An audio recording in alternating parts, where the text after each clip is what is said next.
Hello and welcome to the Christadelphian Daily Bible Readings of the 29th of March. Numbers chapter 11. And when the people complained, it displeased the Lord, and the Lord heard it, and his anger was kindled, and the fire of the Lord burnt among them, and consumed them that were in the uttermost parts of the camp. And the people cried unto Moses, and when Moses prayed unto the Lord, the fire was quenched. And he called the name of the place Taberah, because the fire of the Lord burnt among them. And the mixed multitude that was among them fell a-lusting. And the children of Israel also wept again, and said, Who shall give us flesh to eat? We remember the fish, which we did eat in Egypt freely, the cucumbers and the melons, and the leeks and the onions and the garlic. But now our soul is dried away. There is nothing at all beside the manna before our eyes. And the manna was as coriander seed, and the colour thereof as the colour of bdellium. And the people went about, and gathered it, and ground it in mills, or beat it in a mortar, and baked it in pans, and made cakes of it. And the taste of it was as the taste of fresh oil. And when the dew fell upon the camp in the night, the manna fell upon it. Then Moses heard the people weep throughout their families, every man in the door of his tent, and the anger of the Lord was kindled greatly. Moses also was displeased. And Moses said unto the Lord, Wherefore hast thou afflicted thy servant? And wherefore have I not found favour in thy sight, that thou layest the burden of all this people upon me? Have I conceived all this people? Have I begotten them, that thou shouldest say unto me, Carry them in thy bosom, as a nursing father beareth the suckling child, unto the land which thou swarest unto their fathers? Whence should I have flesh to give unto all this people? For they weep unto me, saying, Give us flesh, that we may eat. I am not able to bear all this people alone, because it is too heavy for me. And if thou deal thus with me, kill me, I pray thee, out of hand, if I have found favour in thy sight, and let me not see my wretchedness. And the Lord said unto Moses, Gather unto me 70 men of the elders of Israel, whom thou knowest to be the elders of the people, and officers over them, and bring them unto the tabernacle of the congregation, that they may stand there with thee. And I will come down and talk with thee there, and I will take of the Spirit which is upon thee, and will put it upon them, and they shall bear the burden of the people with thee, that thou bear it not thyself alone. And say thou unto the people, Sanctify yourselves against tomorrow, and ye shall eat flesh. For ye have wept in the ears of the Lord, saying, Who shall give us flesh to eat? For it was well with us in Egypt. Therefore the Lord will give you flesh, and you shall eat. Ye shall not eat 1 day, nor 2 days, nor 5 days, neither 10 days, nor 20 days, but even a whole month, until it comes out of your nostrils, and it be loathsome unto you, because that ye have despised the Lord which is among you, and have wept before him, saying, Why came we forth out of Egypt? And Moses said, The people among whom I am are 600,000 footmen, and thou hast said, I will give them flesh, that they may eat a whole month. Shall the flocks and the herds be slain for them, to suffice them? Or shall all the fish of the sea be gathered together for them, to suffice them? And the Lord said unto Moses, Is the Lord's hand waxed short? Thou shalt see now whether my word shall come to pass unto thee or not. And Moses went out, and told the people the words of the Lord, and gathered 70 men of the elders of the people, and set them round about the tabernacle. And the Lord came down in a cloud, and spake unto him, and took of the Spirit that was upon him, and gave it unto the 70 elders. And it came to pass that, when the Spirit rested upon them, they prophesied, and did not cease. But there remained 2 of the men in the camp. The name of the one was Eldad, and the name of the other Medad. And the Spirit rested upon them, and they were of them that were written, but went not unto the tabernacle, and they prophesied in the camp. And there ran a young man, and told Moses, and said, Eldad and Medad do prophesy in the camp. And Joshua the son of Nun, the servant of Moses, one of his young men, answered and said, My lord Moses, forbid them. And Moses said unto him, Enviest thou for my sake? Would God that all the Lord's people were prophets, and that the Lord would put his Spirit upon them. And Moses gat him into the camp, he and the elders of Israel. And there went forth a wind from the Lord, and brought quails from the sea, and let them fall by the camp, as it were a day's journey on this side, and as it were a day's journey on the other side, round about the camp, and as it were 2 cubits high upon the face of the earth. And the people stood up all that day, and all that night, and all the next day, and they gathered the quails. He that gathered least gathered 10 homers, and they spread them all abroad for themselves round about the camp. And while the flesh was yet between their teeth, ere it was chewed, the wrath of the Lord was kindled against the people, and the Lord smote the people with a very great plague. And he called the name of that place Kibroth-Hattaavah, because there they buried the people that lusted. And the people journeyed from Kibroth-Hattaavah unto Hazeroth, and abode at Hazeroth.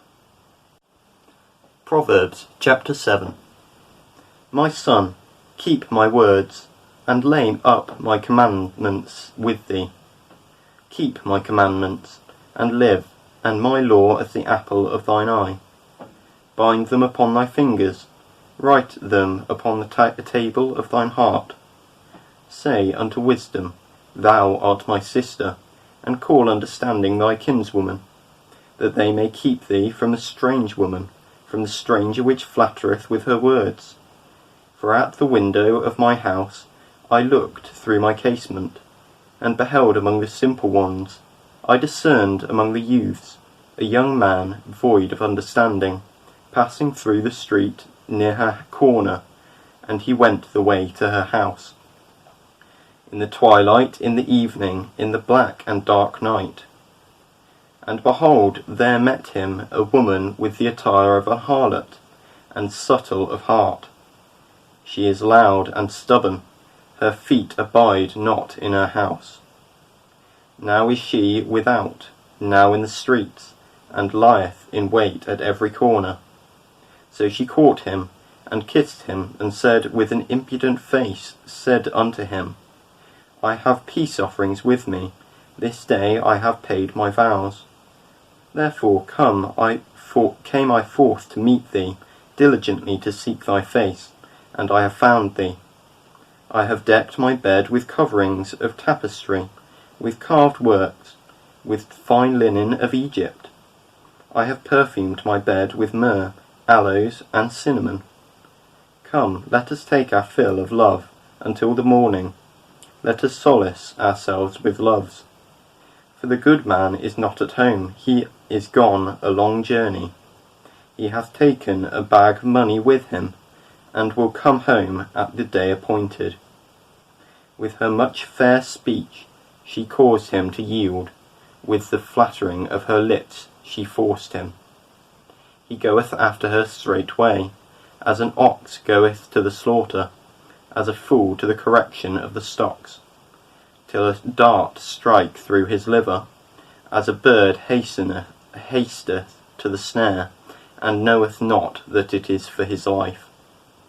Hearken unto me now therefore, O ye children, and attend to the words of my mouth.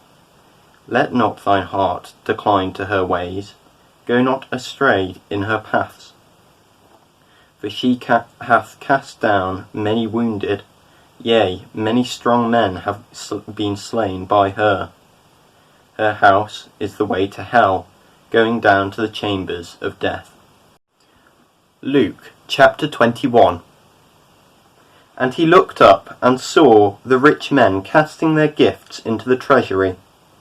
And he saw also a certain poor widow casting in thither 2 mites. And he said, Of a truth I say unto you, that this poor widow hath cast in more than they all. For all these have of their abundance cast in unto the offerings of God. But she, of her penury, hath cast in all the living that she had. And as some spake of the temple, how it was adorned with goodly stones and gifts, he said, As for these things which ye behold, the days will come, in the which there shall not be left one stone upon another, that shall not be thrown down. And they asked him, saying, Master, but when shall these things be? And what sign will there be when these things shall come to pass? And he said, Take heed that ye be not deceived. For many shall come in my name, saying, I am Christ, and the time draweth near. Go ye not therefore after them. But when ye hear of wars and commotions, be not terrified, for these things must first come to pass, but the end is not by and by. Then said he unto them, Nation shall rise against nation, and kingdom against kingdom. And great earthquakes shall be in divers places, and famines and pestilences. And fearful sights and great signs shall there be from heaven. But before all these they shall lay their hands on you, and persecute you, delivering you up to the synagogues and into prisons, being brought before kings and rulers for my name's sake. And it shall turn to you for a testimony. Settle it therefore in your hearts, not to meditate before what ye shall answer. For I will give you a mouth and wisdom, which all your adversaries shall not be able to gainsay nor resist. And ye shall be betrayed both by parents and brethren, and kinsfolks, and friends, and some of you shall they cause to be put to death. And ye shall be hated of all men for my name's sake. But there shall not an hair of your head perish. In your patience possess ye your souls. And when ye shall see Jerusalem compassed with armies, then know that the desolation thereof is nigh. Then let them which are in Judea flee to the mountains, and let them which are in the midst of it depart out, and let not them that are in the countries enter thereinto. For these be the days of vengeance, that all things which are written may be fulfilled. But woe unto them that are with child, and to them that give suck, in those days. For there shall be great distress in the land, and wrath upon this people. And they shall fall by the edge of the sword, and shall be led away captive into all nations, and Jerusalem shall be trodden down of the Gentiles, until the time of the Gentiles be fulfilled. And there shall be signs in the sun, and in the moon, and in the stars, and upon the earth distress of nations, with perplexity, the sea and the waves roaring. Men's hearts failing them for fear, and for looking after those things which are coming on the earth. For the powers of heaven shall be shaken. And then shall they see the Son of Man coming in a cloud, with power and great glory. And when these things begin to come to pass, then look up, and lift up your heads, for your redemption draweth nigh. And he spake to them a parable. Behold the fig tree and all the trees. When they now shoot forth, ye see and know of your own selves that summer is now nigh at hand. So likewise ye, when ye see these things coming to pass, know ye that the kingdom of God is nigh at hand. Verily I say unto you, This generation shall not